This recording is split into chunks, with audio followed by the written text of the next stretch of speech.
pač v Sloveniji smo doživela kulturen šok. Ja, ampak vem pa, iz kje to izhaja. Pač to, kar sem že na začetku povedal, druge si bila drugačni standardi, so bili drugačno okolje in ja, dejansko si ven iz mehurčka vzeti in zdaj te nekdo nazaj nabrizgal in je čuden. In dejansko, mislim, da sva že omenila, pač v Sloveniji smo doživela kulturen šok. Ja.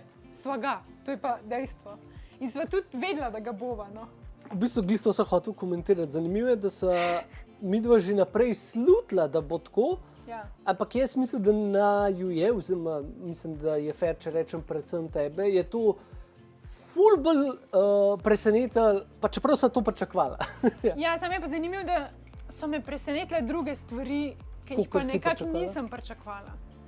Recimo, ker to, zdaj sva res spet sva v mehurčku, tudi trenutno v Sloveniji sva v mehurčku, ampak se mi zdi, da ljudje ne jamrajo toliko. Klepet v živo o najinih prvih vtisih ob povratku v Slovenijo, o Singapurju in Novi Zelandiji že najdeš na najinem YouTube kanalu.